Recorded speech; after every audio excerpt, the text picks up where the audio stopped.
Yo, what's up mga Pulido Genix Motor Parts? Upgrade ng bawat sasakyan. So may gagawin akong tutorial vlog tungkol sa aking mags. Ayan, by 16. Na-achieve ko yung pinaka gusto ko na kulay at pagkakapintura sa pamamagitan lang ng pag-DIY ko. So pinipitikan ko kapag medyo maluwag yung oras. At may ride kasi kami sa linggo, March 29 sa Kasiguran. Malapit lang, mura rin naman ang gas. So hinahabol ko itong dahil nga nabasagan tayo ng mags nung Batangas. So magmamatibay na ako mags yung pang Novo. Ito nga. So pang Novo, kinukuha ko sana yung lighter ng kulay nung dati kong mags, yung Hylos, yung candy red. Pero medyo napaliwanag. Pero bet na bet ko naman. Pambading. So ito siya.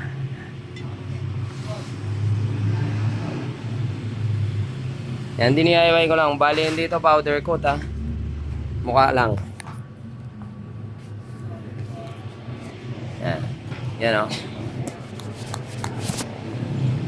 Yan. So hindi yan powder coat. DIY Ansal yan. K22. So ayan, Ansal. So ang first step na ginawa ko is bumili ako ng mga paint sa paint shop. Tapos pinatimpla ko, pinicturean ko yung aking Hylos dati. Ito yung pic. Sabi ko ganyang kulay or medyo lighter. Tapos pinantimpla ako. Pinantimpla ako na doon. Tapos paint remover bumili rin ako. So ito na yung paint. Tapos may kasamang catalyst para sa top coat kasi nangyari is natapon na yan. Natapon, so sayang. Pero may konti pa naman. So konti na lang minimix ko. Tapos top coat, pinaghahalo yan kapag i-top coat mo na sa finishing. Tapos syempre kailangan mo ng primer. Ito yung primer. Medyo white, dirty white siya or grayish. Tapos meron din catalyst ang primer. Catalyst, pampakapit. Yan. Hinahalo sa primer bago mo ibuga. Tapos syempre kailangan mo ng Hansel thinner. So all in all ito, sobra pa to para sa aking mags. Siguro mapinturahan ko pa yung head cover ko. 1.5, around 1.5 yan. So, bumili ako ulit, nili ako yung mga dents. Tapos pagka kasi nagpa-powder coat ako, nasa 3,500. Shoutout nga pala sa dayo natin, all the way from Caloocan City. Yan si sir. Taga 5th Avenue lang. Stock Scammer. Qtech, shoutout. Qtech ginamit na pyesa. Murang pyesa. Mura lang makabili dun. Tapos bumili ako sa Shopee ng So yung harapan kasi hindi ko na vlog. Itong likod na lang. Bumili ako sa Shopee na ito, nasa 350. Ang katotohanan mga kapulido, nung una pa lang nagdi-DIY paint ako. Para sarili ko lang naman ako nagpe-paint eh. Sarili kong motor, sarili kong kaha, ganun. Ang gamit ko nun is pagka-Hansel lang gusto ko. Ang gamit ko is yung Baygon. Kasi wala naman akong compressor nun. Baygon. So yung pang spray ng Baygon, yung binobomba na ganon. Yung parang tubo, tapos may karapon sa ilalim. Yun yung ginagamit ko nun, pan DIY. So ngayon, meron na Shopee. Yan, nakabili ako sa 350. Ngayon yun, nabasa na So i-start ko lang i-paint ito mga kapulido. Yan. May mga dents, hindi ko na kailangan nabulin yan. Hindi naman gano'ng mahalata yan eh. Tsaka hindi naman ako ganun kaselan. At personal ko naman nagamit to. So ayan. Kaya medyo pinausog ko yung sasakyan nila sir. Baka mag-iba yung kulay ka ako. So yan, simulan na natin. So sinimulan ko na nga. Mahangin nga lang ang problema. Pero naibilad na. Mas maganda na maibilad mo muna or mainit yung pipinturahan mo. Simplihan lang naman. Kagandahan, ginamit ko is throttle cable ng Mio. Umiikot siya mag-isa. So syempre dun sa mixing, kailangan mong timplahan yung pintura at primer para makuha yung tulad niya no. Kasi hindi pwede yung pupuruin mo. Kailangan lalagyan mo ng catalyst, kasi i-add mo yung primer paint, tapos i-add mo yung thinner para lumubnog siya. Kasi hindi kayang ibuga ng ano tawag nito?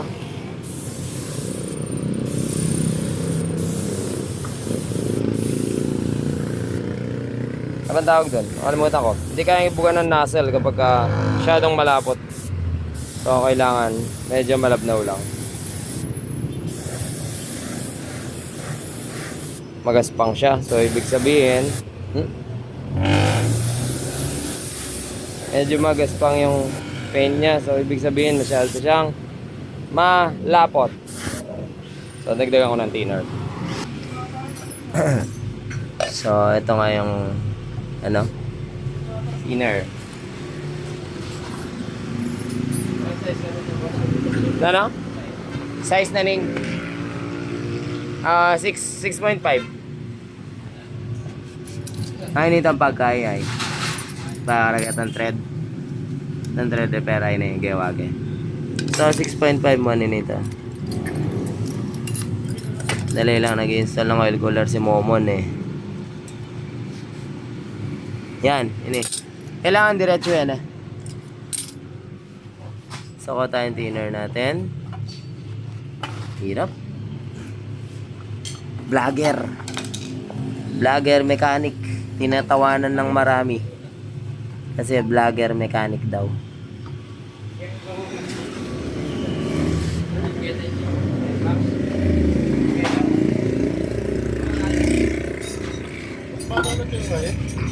Na ano sir? May nani ya? Palitan itong ang timing gear. Timing gear.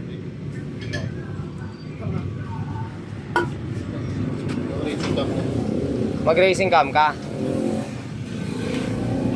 Na anong racing cam gamitan mo sir? 7.4 Na ano yung motor yan? X200R Explorer 200. Tamakan niya ko kanito, sinet ko kay port cam down eh. Mga port eh. Ito yung mga kahit ang timing na itong company. So wala naman kasing timing gear din eh. Plug and play mo.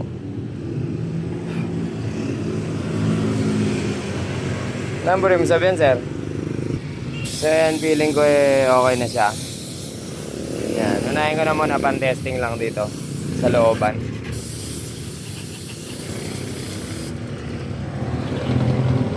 So ang kailangan mo lang naman gawin is mapuruan mo siya hanggang matapos mo. Tapos medyo magaspang kasi ang primer, kailangan mo siyang punasan. Or kung kaya mong matyaga ka magliha, okay din. Pero kailangan yung manipis na manipis, mga 1.5 ganyan.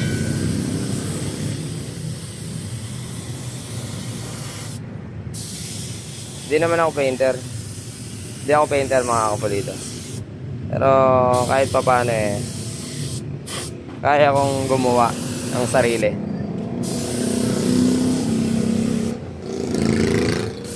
What's up, Momon? Liwa yan. Sa Makalawang. Sa Makalawang? Wow.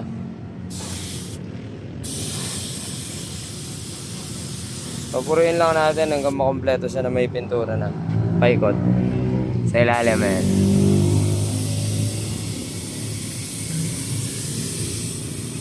Uy, tumulo. Tumulo dito. Masyadong tingala. Uy, natuluan ako. Alright, so ganun lang. Fast forward to make the video short. Hindi kayo mainip sa akin. Alright, so update mga kapulido. At gumabi na at tapos na ang primer. Ito ba ako yung Gcash? Sige. Mapapansin nyo dyan. Papakita ko Magaspang. Ayan, magaspang. Tik na malaglag. Magaspang yan. Medyo magaspang ang primer. Yan o. So, ang discarte niyan is lilihain mo yan ng manipis na manipis. Dapat nakatubig or sabon para smooth yung magiging outcome. Yan o, gaspang yan.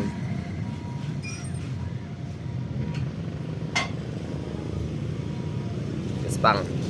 Kasi yung ano, yung mga fume na hindi nagagamit na ililipad tuyo na didikit. Bawa nag-spray ka dito, syempre may mga tumakas dahil sa hangin, didikit sa kanila kaya gagaspang. Pero kung rekta na walang ganun eh okay sana. Kasi hindi mo maiwasan yan. So babasahin ko lang ng tubig. Tapos lilihain lang natin yan. Importante yung tubig dito. Kasi kakapit. So baka sabihin na lang, tanga-tanga ko. Pipintura ako ng gabi. Meron kayo dyan. Meron akong heat gun. So, actually yung natapos na dun is pinintura ko yung kaninang madaling araw. Kasi malamig pa yung panahon. Pero dahil meron akong heat gun, no problem tayo dyan. So binabanatan ko ng heat gun yan. Kasi yung tanga ako, hindi ko nakuha yung gandang yan. Tapos sasabihin kasi ng iba, gabi nagpipintura ka, pangit yung mangyayari. So hindi po. Achieve ko na yung kailangan ko. Yan, so lilihain ko lang hanggang kuminis. Pero hindi mabubura, kikinis lang yung lahat ng ano. Mahirap kasi nakawan na. So spray ko na lang. So hanggang kuminis sila. Siyempre yung mga makikinis, di mo na kailangan lihain. Pakinis na yan. So stop ko muna to make the video short. Kasi mahirap magliha ng isang kamay. Alright, so it's alas 12 na ng ating gabi at natapos na yung mga schedule naming taga Caloocan. So ito, ini-heat gun ko siya kasi i-base coat ko na siya dahil gabi malamig ang panahon. Kailangan mas maganda ang kapit kapag mainit yung surface na pagdidikitan ng base coat. So yun na yung pangbading na kulay. Isang pink. Kaya iinitin ko siya maigi yung primer para kapag naipatong natin yung base coat, tapusin natin to dire-diretso ngayong gabi. So ang magiging ano nyan is bubugaan mo, tapos heat gun mo, tapos bubugaan mo ulit, heat gun mo ulit. So kapag hindi mo ginawa yung heat gun is yung lalo sa top coat, nagiging patay yung kulay, parang faded yung kulay. Walang kinang kapag ka nag top coat ka na malamig na mas okay na kabilad. So kanya-kanyang diskarte yan. Ito yung personal ko naman nagamit. So painitin ko lang to pagka medyo mainit-init na siyang hawakan. Bugan na natin, mag-ready na tayo ng titimpla na ulit tayo ng yung kulay na base coat. Tapos mamaya top coat. Bebe, pwedeng pa ganyan mo lang para lang nagbo-blow dry ng at magtitimpla ako ng pintora. Yan, tas itong mga to basta iinit siya. So banlawan ko na to. Syempre kailangan banlawan mo yan bago may ilagay yung bagong pintura sa pamamagitan ng thinner. You know, tuwan-tuwa talaga ako pag nakikita ko parang na powder coat. Hindi ka na nagamit yung paint remover kasi tabi ko na lang yan. So kung ibabawas pa yun sa 1.5 mas matipid. So ito, timplado naman na to. Wala naman ang catalyst na kailangan idagdag. Thinner lang ang kailangan mong i-add dito pagka pagbubuga mo. Sige. Let's screw. Ay, shake ko muna para bang mekos-mekos siya. Kailangan natin ng paghahaluan. Ay, nasira na yung baso. Natapakan na. So, provide na lang akong bagong ito yung ginamit ko kahapon. Ay, may primer pass. Sagawa na lang akong bago. Baka doon sa basurahan, merong pinaglatahan. Pwede rin to. Ito, open naman na. Ayun, wala namang butas. So, dito na ako titimpla.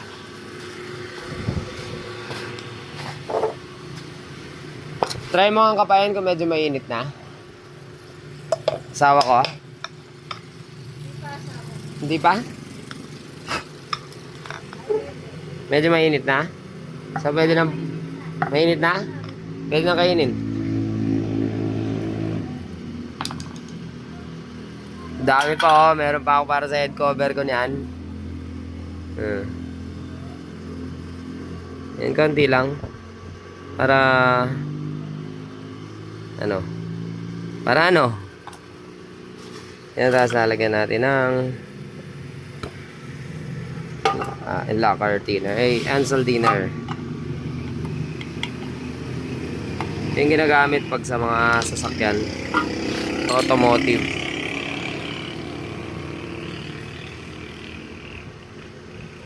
Yan, so, tapos i-mekos-mekos lang natin. Pag malabnaw, dagdag ka dito. Pag malapot, dagdag ka dito. So, i-mekos-mekos muna natin yan.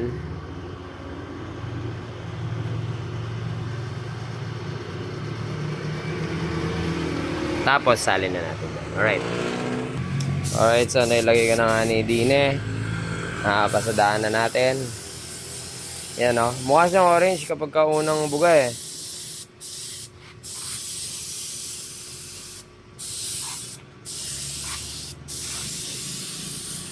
Bebe, baka mabahuan ka.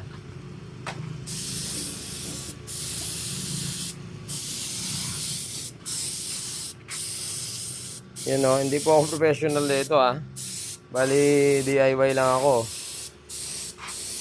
Saka sa akin naman tong gamit. Baka kasi may makapuna eh. Hindi dapat ganyan, hindi dapat ganun. So,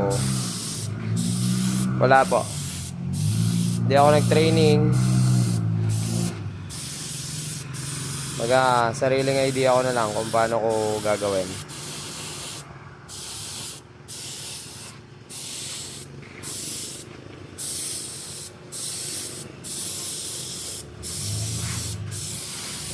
So, matibay na yung mags ni Asian yan. Kahit masaldak ka ng masaldak, yung makina mo yung mababali.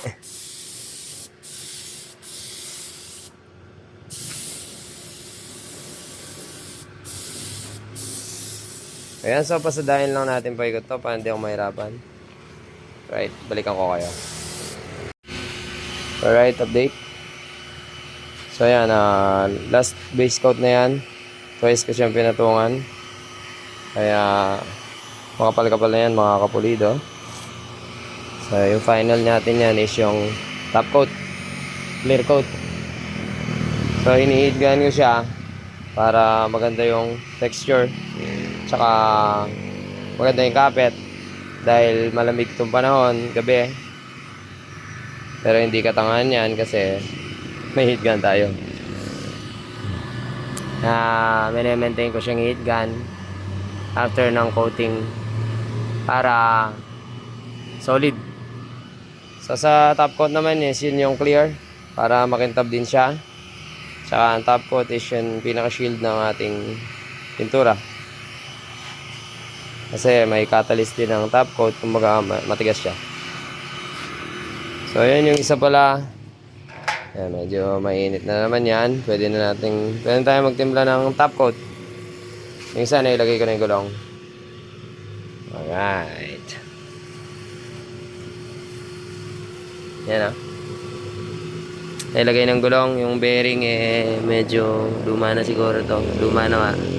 Baltan ko na lang. So, timpla na tayo ng top coat. Tapos, isang oras pa lang ako. So, top coat na lang, then finish na. Let's go home na mga kapulido at dinner time. So, may tira pa akong konti. Siguro, banatan natin yung ni Asian. Kamay oras. Yung kanyang head, tsaka yan to, tagal na rin to blue. So, papalitan na natin yan. Ng kulay, ah. Ito, may mga gasgas na rin, eh. Palitan na natin. I-match natin sa mags. Kasi gamit ko lang ito pagka-race, eh. Yan, napang araw-araw ko na dahil wala akong may palit na mags. Dahil nga basag. Shoutout nga pala dun sa nagpahiram ng mags nung sa Bulacan, eh. Hindi ko pa nababalikan. Sorry sir, medyo masyadong busy. Pero this April, babayaran ko na yung utang ko. Sa top coat lang natin, titimpla lang ako. So meron tayong top coat dito, tapos meron tayong catalyst. Dahil natapon nga yan, ito na lang yung tira, eh. Mekos-mekos na natin dyan. Final na yun. Yung sa head siguro, at saka sa ano, hindi ko nalalagyan ng catalyst. At syempre, binabanlawan natin to after gamitin sa kulay. So, bababa. Pasukan mo lang ng thinner o lagulagin mo, tapos i-spray mo para lumabas yung mga dumi. So, lagay ka na itong top coat dito. Ayan, may mga didre, oh. Yung bobo, hindi pwede yun kasi babara sa ating ano yun. So, top coat, yan, napakalagkit nyan. Okay. Tapos, takpan na natin yan para sa susunod na pagkikita. Last na to, eh. Tapos, malagkit yan. Lagyan natin ng thinner para lubobnaw. Yan. So, tira akong konti kasi pambabanlaw natin sa ating gamit. Kasi pag tinengga mo yan, hindi malinis, ay, nako. Sisira siya. Dahil mag-i-stack up. So, ayan. Mekos-mekos natin yan, mga kaibigan.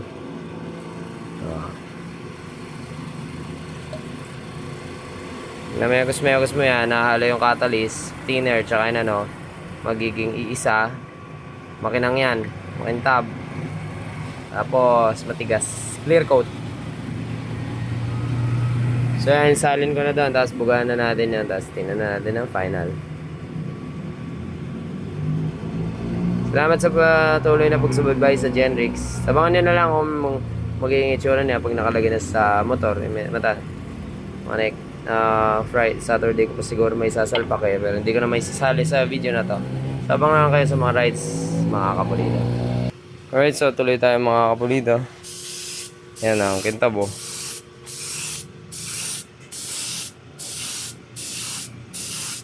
Oh, di ba? Oh, ha? Pero dahil ano yan, eh. Pagka nandyan tayo, makintab siya, tapos pumasada tayo dito sa kabila, maaambunan siya ng tuyo na fume na nagkalat, eh papangit din yan tulad nito. Ayan, oh. Parang kumupas, di ba? Kasi yung mga tira-tirang fume, tuyo na yan pagkarating dun, eh, didikit. So kailangan nating lihain yan.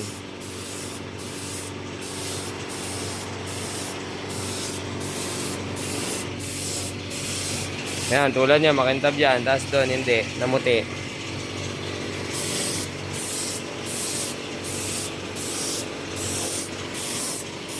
O, kailangan mabusisi rin tayo.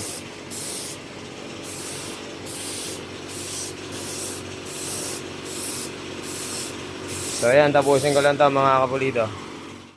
Alright. At natapos din. Tapos ng habang ilang araw na pagsisimikap. Ayan na, oh. Yes. Ano yun? So, yun. Natapos na yung ating repaint. You know. Yee. Sheesh. Parang pinay-other coat. Oh. Salamat sa panonood mga kapulido. Sa ating ilang araw na pinagkapuyatan. Okay na. Tapos na mga kapulido. Alright. So, salamat sa panonood mga kapulido. May napulot ko yung aral sa ating video sa pagre-repaint ng ating by 60 na mags pang Nova para kay Asia. Naway nag-enjoy kayo sa may napulot na aral sa paggawa ko sa ating mags. So, hindi naman perfect, pero para sa akin, sobrang ayos na ayos. Dapat sa panonood, pulito ang pagkakapintura at Genrix Motor Parts. Hanggang sa muli natin pagkikita. Paalam!